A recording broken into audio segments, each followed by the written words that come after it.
अस्सलाम वालेकुम जी। आज की इस वीडियो में हम बात करेंगे कि बैंक ऑफ पंजाब से अगर आपने गाड़ी किस्तों पे लेनी है तो कैसे हासिल करेंगे। छोटी गाड़ी की बात करेंगे आज की इस वीडियो में, स्पेशली सुजुकी अल्टो VX की बात करेंगे कि वो आपने 2025 के अंदर कारगर स्कीम इनकी है जी बैंक ऑफ पंजाब की। उससे अगर किस्तों पे आप लेंगे तो आपको कितने की मंथली कितनी किस्त पड़ेगी, गाड़ी कितने की पड़ेगी, डाउन पेमेंट आपने कितनी देनी होगी। इस चैनल के ऊपर हम गाए बगाए तमाम बैंकों से रिलेटेड और कार लीजिंग से रिलेटेड वीडियोस शेयर करते रहते हैं और कोशिश होती है कि सही इन्फॉर्मेशन आप तक प्रोवाइड की जाए। मेरा नाम है डॉक्टर ताहिर, चैनल है आपके लिए आल पीके मनी, सब्सक्राइब जरूर कर लीजिएगा। तो ये गाड़ी है जी सुजुकी अल्टो VX जिसकी हम बात कर रहे हैं। 23,31,000 की ये गाड़ी है। इस वक्त मैनुअल है जी और ट्रैकर इंश्योरेंस बैंक जब देता है आपको साथ में शामिल करता है। इसके थोड़े से फीचर्स मैं आपको पहले बता दूं, उसके बाद हम बैंक चलते हैं, वहां से इसकी तमाम डिटेल्स देखते हैं। 18 से लेके 22 इसकी किलोमीटर माइलेज है जी। मैनुअल गाड़ी है, पेट्रोल पे है, 658 सीसी है।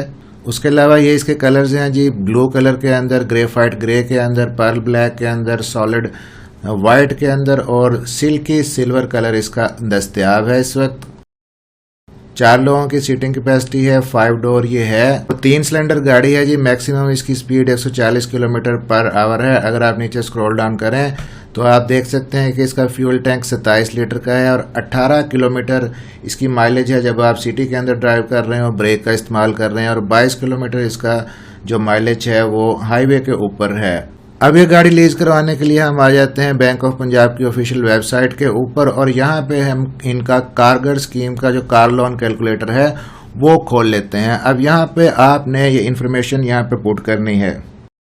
प्रोडक्ट टाइप के अंदर आप नॉन लियन सेलेक्ट कर लें। उसके बाद व्हीकल आपने सुजुकी सेलेक्ट कर लेनी है। मॉडल अल्टो VX सेलेक्ट करना है। 23,31,000 प्राइस सेलेक्ट हो चुकी है। और तकाफुल यानी कि इंश्योरेंस आप किस कंपनी का लेना चाहते हैं, किस बैंक का, तो यहाँ पे आप कोई भी सिलेक्ट कर लें। जैसे कि मैं यहाँ पे UBL इंश्योरेंस सेलेक्ट कर लेता हूँ। उसके बाद वैल्यू एडिड सर्विसेज आप नो कर दें। ट्रैकर आपको शामिल करना पड़ेगा क्योंकि ट्रैकर इंश्योरेंस साथ में बैंक देता है। और साथ में मुद्दत यहाँ पे आप 5 साल सिलेक्ट कर लें जी। और मार्कअप रेट वेरिएबल सिलेक्ट करें। इसकी वजह भी बता देता हूँ। इक्विटी आपने डाउन पेमेंट 30% रखनी है। ये जो मार्कअप रेट है वेरिएबल का मतलब ये होता है कि इनका जो बैंकों का मार्कअप रेट है ये स्टेट बैंक के मार्कअप रेट के साथ चलता है। स्टेट बैंक का अगर मार्कअप रेट बढ़ गया तो बैंक भी अपना बढ़ा देते हैं, आपकी किस्त ज़्यादा हो जाती है। अगर कम है तो बैंक भी कम कर देते हैं, आपकी किस्त कम हो जाती है। अब पहले देख लें कि 22% मार्कअप था, लेकिन अब इस वक्त 12-14% पे आ गया है। तो उस वक्त जिन्होंने फिक्स्ड पे गाड़ियां ली थी वो खसारे में हैं और जिन्होंने वेरिएबल पे ली थी उनको फ़ायदा है। तो इसलिए मार्कअप रेट को आप वेरिएबल ही सिलेक्ट करें। उसके बाद ये आपने सबमिट पे क्लिक कर देना है। अगर आप बैंक ऑफ पंजाब से गाड़ी ले रहे हैं तो ये इनका ऑफिशियल कैलकुलेटर है बेसिक इन्फॉर्मेशन के लिए। आप खुद भी ब्रांच जाके विजिट कर सकते हैं। ऑलमोस्ट सेम ही तकरीबन डिटेल्स होती हैं, 19-20 का ही फ़र्क आपको नज़र आएगा। ऐसे ही आप सबमिट पे क्लिक करेंगे, आप यहाँ पे देख लें जी कि 23,31,000 की गाड़ी है तो 6,99,000 यानी कि 7 लाख आपको डाउन पेमेंट देनी पड़ेगी। लेकिन यहाँ पे कुछ और चीज़ें भी शामिल कर लें कि 40,000 तकरीबन इंश्योरेंस होगी, पहले साल की आपको इकट्ठी देनी पड़ती है। साथ में 6,000 प्रोसेसिंग चार्जेस होंगे जो नॉन रिफंडेबल हैं। और साथ में आपको गाड़ी रजिस्ट्रेशन करवानी है, अपने नाम करवानी है तो उसके पैसे भी आपको देने होंगे। ऑलमोस्ट 7.5 लाख रुपए आपकी जो डाउन पेमेंट है वो बनेगी। उसके बाद नीचे आप डिटेल्स देख लें जी। बाकी 5 सालों की जो डिटेल है उसमें पहले साल के अंदर आपकी किस्त बनेगी 46,280 इंश्योरेंस के 3,300 रुपये डाल के 49,000 आपकी किस्त बनेगी। 4 सालों की तकरीबन ऑलमोस्ट इतनी ही, थोड़ी बहुत कम ज़्यादा होगी। आखिरी साल के अंदर इंश्योरेंस आपकी शामिल नहीं होगी तो 46,000 आपकी किस्त बनेगी। अब कुछ लोग वीडियोस के थंबनेल के ऊपर लिख देते हैं जी 20,000 15,000 आपकी पे है तो नई गाड़ी आप यहाँ से किस्तों पे लें, तो ऐसा नहीं होता। बैंक आपको इस तरह से गाड़ी नहीं देगा। आप खुद ही सोच लें कि अगर आपकी पे ही 15 से 20,000 है और 46,000 गाड़ी की किस्त बन रही है तो आपको बैंक गाड़ी कहाँ से देने लगा है किस्तों पे। ऑलमोस्ट आपकी 2 से 3 गुना किस्त से ज़्यादा आपकी पे होनी चाहिए, तो तभी आप यहाँ पे आसानी से गाड़ी लीज करवा सकते हैं। जो सही इन्फॉर्मेशन है, मेरा मकसद आपको वो प्रोवाइड करना होता है, ना कि सिर्फ व्यूज़ के लालच में आपको फेक इन्फॉर्मेशन दी जाए। अब किन लोगों को बैंक ऑफ पंजाब आसानी से गाड़ी दे देते हैं जी, तो वो भी आपको बता देते हैं। अहलियत का मायार आप यहाँ पे देख लें कि जो सैलरीड इंडिविजुअल हैं, तनख्वाहदार लोग हैं, वो अप्लाई कर सकते हैं। जिनका अपना बिजनेस है वो भी अप्लाई कर सकते हैं। यहाँ पे एक चीज़ और ध्यान में रखिएगा कि बैंक के साथ आपकी जो ट्रांजैक्शन हिस्ट्री है अच्छी होनी चाहिए, तो तभी आप यहाँ पे गाड़ी लीज करवा सकते हैं। आप फर्ज कर लें कि जो 7 से 8 लाख आपके पास है डाउन पेमेंट वाला, आप वही बैंक में जमा करवा दें। 2 से 3 लाख उसमें से आप उसमें जमा करवाए रखें, बाकी के जो हैं हर हफ्ते निकलवा लें, दोबारा जमा करवा दें। इस तरह आपकी स्टेटमेंट अच्छी बन जाएगी। एक तो ये तरीक़ेकार है। दूसरा ये है कि आप अपने किसी दोस्त से, रिश्तेदार से कुछ रकम लेके 25 से 30 लाख वहाँ पे जमा करवाएं अपने अकाउंट के अंदर, और उसको निकलवाते रहें, फिर जमा करवाते रहें। इस तरह उसी बैलेंस के साथ आप गाड़ी अप्लाई कर दें। जब गाड़ी आपकी मिल जाए उसके बाद आप फालतू रकम निकलवा के वापस कर दें जिसकी थी। तो ये तरीका भी है स्टेटमेंट को सही करने का।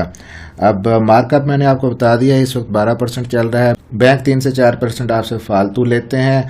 अब कुछ लोग यहाँ पे ये भी कहते हैं कि सूद पे है कि नहीं है ये चीज़, तो अगर आपको लगता है आप फतवा ले सकते हैं अपने मुफ्ती साहिबान से कि सूद है, तो आप नहीं अप्लाई करें यहाँ पे। बाकी बैंकों ने अपना तरीक़ेकार चेंज कर दिया है। वो अब किस्तों पे देने की बजाय कहते हैं जी हम रेंट पे आपको गाड़ी दे रहे हैं, जब टेन्योर ख़त्म हो जाता है तो आपको गाड़ी गिफ्ट कर दी जाती है। ये एक तरह से उनका प्रोसीजर है इसको लीगल करने का, तो बात वही एक ही आ जाती है।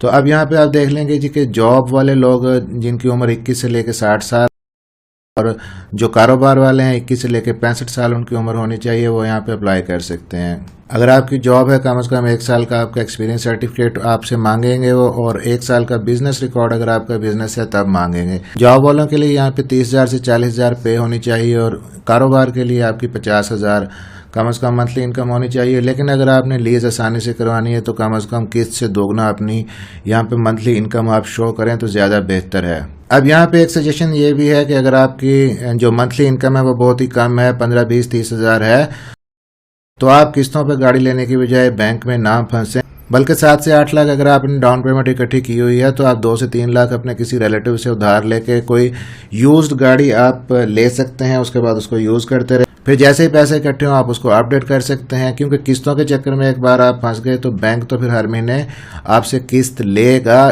चाहे डंडे के जोर पे ले। फिर अब हर महीने की 5 तारीख से पहले आपने यहाँ पे किस्त जमा करवानी होती है, और अगर आप लेट कर देते हैं जी 1,000 के ऊपर 1 रुपये जुर्माना डेली का होता है। 50,000 की किस्त है, 50 रुपये डेली का जुर्माना, और इस तरह ऐड होते होते ये काफ़ी ज़्यादा हो जाता है। यहाँ पे ये भी देख लें कि डॉक्यूमेंट्स कौन कौन से चाहिए। शनाख्ती कार्ड की एक अदद कापी जो तनख्वाह वाले लोग हैं, और सैलरी स्लिप देनी होगी, अपना एम्प्लॉयर का सर्टिफिकेट, बैंक स्टेटमेंट 6 महीने की, एक फ़ोटोग्राफ, और 2 रेफरेंस, 2 हवाला जात 2 लोगों के आपको शनाख्ती कार्ड की कॉपीज़ भी प्रोवाइड करनी होगी। अगर आपका बिजनेस है तब भी आपको CNIC बैंक की स्टेटमेंट 6 महीने की, अपना एक फ़ोटोग्राफ और 2 हवाला जात और बिजनेस का प्रूफ देना होगा। और साथ में ये देख लें कि 6,000 प्रोसेसिंग फ़ीस होगी जो कि नॉन रिफंडेबल होगी। तो अगर आपको लगता है जी आपको बैंक ऑफ पंजाब से यहाँ से गाड़ी लीज करवानी चाहिए तो आप ऑफिशियली इनकी ब्रांच के अंदर जाके विजिट कर सकते हैं। मिलते हैं इसी तरह की अगली किसी इन्फॉर्मेटिव वीडियो में। अपना ख्याल रखिएगा और दुआओं में याद रखिएगा।